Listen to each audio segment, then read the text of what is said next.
Welcome back, everyone. First off, some breaking news. A second wave of floods is now expected from the Yangtze River in China, and in Wuhu City of Anhui Province in the flood path. A warning was issued on July 17th that the city's emergency response system was being raised to level 1, which is the highest level warning they have. At one of the Anhui stations on the Yangtze River, the waters had reached 41.2 feet, and it's just less than a foot away from being its highest water level recorded in history. Meanwhile, with the virus, Urumqi City in Xinjiang has been shut down as cases of the new coronavirus, the CCP virus, have allegedly begun to surge. Local traffic has already been shut down and 90% of flights have been canceled.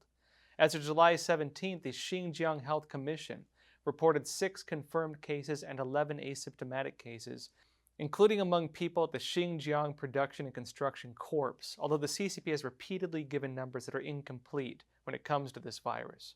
Now, it reported 135 people are currently being monitored for possibly having the virus, and all the reported cases are in Urumqi City. And amid rumors that the U.S. government may ban travel to the United States for members of the Chinese Communist Party and members of their families, the search keyword Quit CCP has begun to trend on Google. Now, this also takes place as the United States has begun placing sanctions on CCP leaders, including over their abuses of Muslim Uyghurs and over their actions to end autonomy in Hong Kong through these national security laws. Chinese netizens have been praising the sanctions on CCP leaders, with statements including that this is a great deed that will go down in history. Now, for the Chinese people, there is a movement to quit the Chinese Communist Party and its affiliated organizations. It's called Tuidong, or Quit the Party. So far, more than 360 million Chinese people have either quit the Chinese Communist Party, the Young Pioneers, or the Youth League. And this is a grassroots movement among the Chinese people who have seen the abuses of the Chinese Communist Party, its destruction of their culture and its destruction of their history. And they're saying they no longer want to be a part of it. Part of the requirement for this Tuidong movement, people send in their names or a pseudonym and then give a statement stating why they are quitting the Communist Party. And as the United States begins sanctions over the CCP's actions to end Hong Kong's autonomy, the local leader in Hong Kong, its chief executive Carrie Lam, said she isn't afraid despite being named by U.S. authorities. Now, she said in a Chinese TV broadcast interview on Thursday night, quote, "I have no assets in the U.S. and I don't particularly like going to the U.S. If they don't grant me a visa, then I will just not go there." However, netizens from Hong Kong pointed out on Twitter that Carrie Lam's youngest son, Joshua Lam, had previously studied at Harvard as a graduate student in mathematics and is allegedly teaching at the university, according to its website at least.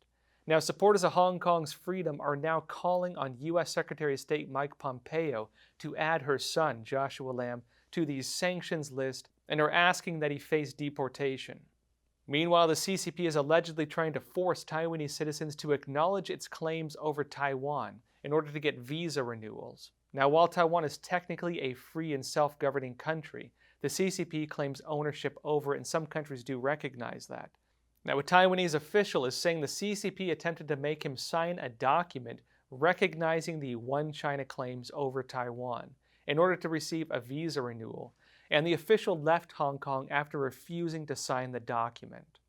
Now, in other news, close to 100 scientists working in nuclear safety at the CCP's Chinese Academy of Sciences resigned together as a group. The individuals were mostly doctorates from the Hefei Institute of Nuclear Energy Safety Technology. Chinese state media claim the scientists who resigned were, quote, poached, and that they left while claiming the institute cannot create large enough projects and also lacks sufficient funding to keep them.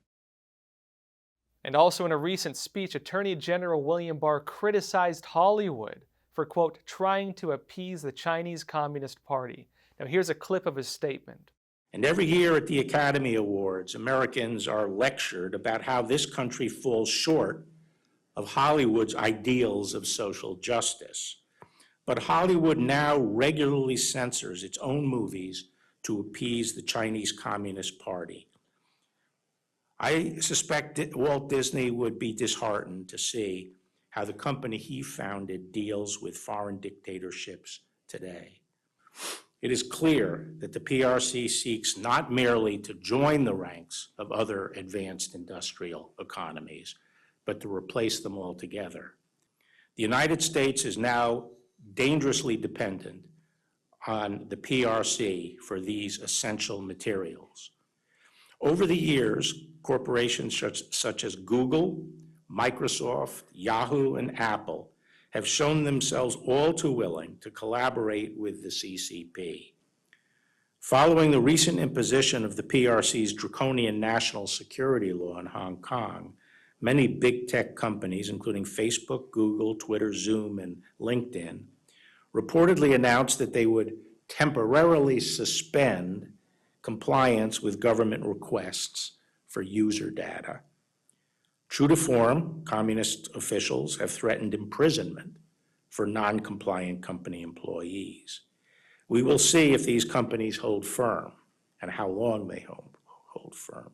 And a bit more on that. The Chinese Communist Party has been slowly taking over Hollywood, talent houses, and different film organizations in order to influence the films being shown in the United States and what Hollywood produces and shows in China. Now, Dalian Wanda Group, for example, purchased AMC Entertainment back in 2012. And other Chinese companies have either been purchasing or getting influence over different entities within Hollywood, including talent houses. Now, the Chinese Communist Party has many ways of censoring Hollywood. One of the main ways is they limit the number of films that can be shown in China, and also they create very vague forms of censorship requirements, so that filmmakers are more likely to over-censor rather than under-censor.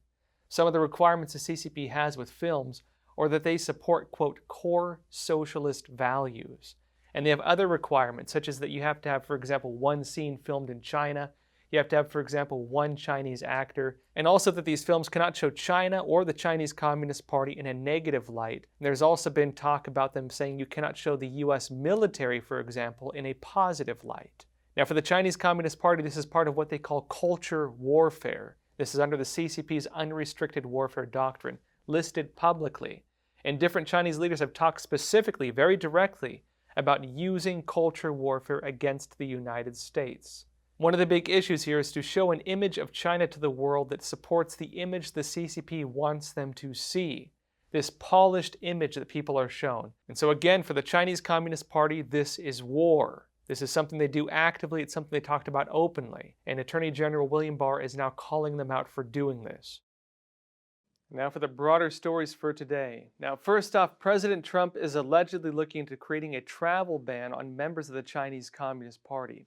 Now, the report on this came from the New York Times, which cited unnamed sources who are allegedly familiar with this proposal. It states this, quote, "The presidential proclamation still in draft form could also authorize the United States government to revoke the visas of party members and their families who are already in the country, leading to their expulsion."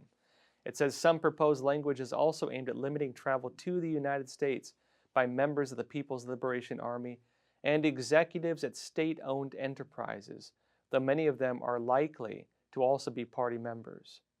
Now, a bit on this. Now, this is still unconfirmed, but it would be too far out if this was true. So, for example, if you want to apply for U.S. citizenship, you are still asked whether you are a member of the Communist Party or have ever been a member of the Communist Party.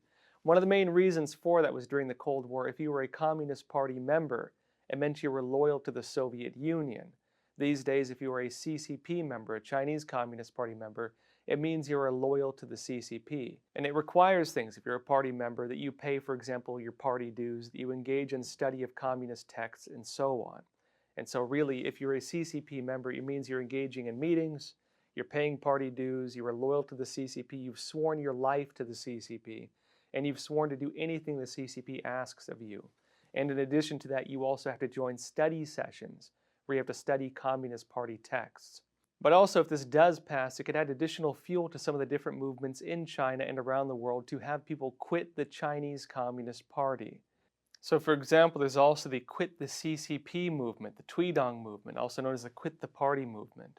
Now, so far, over 360 million Chinese people under the Tweedong movement have quit the CCP or its affiliated organizations and the Young Pioneers and the Youth League. And in other news, Secretary of State Mike Pompeo also sparked debate among Chinese netizens after he published a picture of his dog with a stuffed Winnie the Pooh and a few other toys. Now, Pompeo tweeted all her favorite toys. Now, this was seen as a veiled insult at CCP leader Xi Jinping, who many netizens and dissidents joke looks like Winnie the Pooh. And the United States has only recently begun fighting back against the CCP on ideological grounds when it comes to information warfare. And this could be an example of this happening. Yet Pompeo did this in a way that he could claim otherwise. He could claim this is just an innocent tweet of his dog with his dog's favorite toys. But again, among Chinese netizens, this is now sparking debate. It is leaving them questioning whether Pompeo intended this to be an attack on Xi Jinping. And with that question of whether this was done intentionally, this has been an effective information campaign in that regard, if it was intended to be so.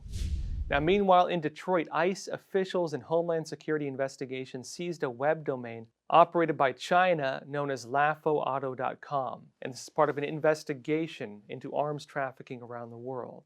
A statement from ICE says this, quote, HSI determined that more than 350 suppressors seized by law enforcement across the country were purchased from the website and smuggled into the United States from China as automotive parts. And this follows another recent case where U.S. Customs and Border Protection seized more than 52,000 firearms parts in ports of Los Angeles and Long Beach that has allegedly been shipped illegally from China. Now, the previous case, and this one adding to it now, was adding concerns that the Chinese Communist Party is supplying guns to the United States, say illegal firearms that are being used on U.S. streets. And this would not be uncommon. The Chinese Communist Party, for example, is one of the largest arms suppliers to the drug cartels in Latin America. One of the largest sellers of this is Urumqi. And although Urumqi has denied this, many of the weapon shipments that are found are traced back to Urumqi. And also the Chinese Communist Party, in the broader sense of this, is the main supplier of precursor chemicals and synthetic drugs to the cartels. This is part of what they call drug warfare. The CCP has direct doctrine on this. Publicly stated documents saying they're waging drug warfare on the United States. And so in other words, the CCP is supplying the guns, the drugs, and the ingredients for drugs that are being sold on U.S. streets. Also in other news, China is preparing a spacecraft for its first Mars mission, and a top Russian space official has recently dismissed NASA's next moon plans, saying that Russia is considering cooperating with China on a lunar base. Now, a bit on this. It may sound far out, but China does have ambitions for this. Now, China's ambitions for a lunar base, what does it really want it for? It has talked about this previously. Part of it is, of course, to demonstrate the CCP's dominance in this regard. And so while this may sound far out, China does have publicly stated intentions to build a moon base. And there are a few different reasons for this. One is to control the water stores on the moon, and the other one is because they want to mine the moon. One of the things they believe is contained there is helium-3, and they believe this is the, say, fuel for next generation fusion energy technology. And yes, it's true, no one's really successfully made fusion energy, fusion instead of fission when it comes to nuclear energy, which they would believe would be cleaner and more sustainable, and also, say, really create infinite energy in some regards. Now, many countries, including China, are very aggressive on researching fusion energy, and the CCP wants to mine the moon for the helium-3 needed for that. And in addition to this, China is also being accused of wanting to control the Earth-Moon system. In other words, the space between the Earth and the Moon, and to also be able to control the different Earth orbits. And yes, this does sound far-fetched, but the CCP has also stated a lot of this publicly. One of the big concerns is that the CCP, if it did control that, could use denial of access operations to, for example, deny the U.S. access to satellites, deny the U.S. access to the moon, to, say, tax or forbid space travel if it chose to. This is one of the big concerns on that. And moving on, the Chinese Communist Party is now being exposed in France for using donations of face masks as a way to win support in the country with targeted politicians. Now, Le Monde stated this, translated from French, quote, according to French intelligence, the Chinese ambassador in Paris and the Chinese consuls were ordered at the heart of the pandemic to favor their French friends when donating masks and equipment. Now, these donations are now being looked at as possible signs of which French politicians are close to the CCP, and it is raising concerns of potential other interests the CCP has in doing so. Now, Taiwanese media said this, quote, China strengthens its control over overseas Chinese by selectively distributing masks and supplies while rewarding the most loyal French supporters. And it stated this as well, quote, "The heads of 2 Chinese associations in the 16th district of Paris were interrogated and detained by police because they secretly distributed more than 10,000 masks." Again, when it says Chinese associations, again, this is the Tongs. The Tongs the CCP controls mainly through the United Front Work Department. And this report, in other regards, shines a light on the CCP's use of what people are calling mask diplomacy. Now, news outlets and different agencies, they like to talk about, mask diplomacy and different forms of hostage diplomacy and so on. Really what they mean is the CCP uses just about everything it possibly can as forms of diplomacy, pressure, or espionage. And the CCP right now is being accused of using the sale of face masks and the donation of face masks to advance its international interests. Because when the CCP was first telling the world that the virus was under control, that it had things under control, that it was not going to spread around the world, there was no human-to-human transmission, it was secretly buying up the world's supplies of this different medical equipment, and then used the sale of that medical equipment to advance its own political interests. And this report is also raising questions over whether officials in different countries, including in the United States, who made similar deals with the CCP, may be involved in foul play or different unseen ties to the Chinese Communist Party.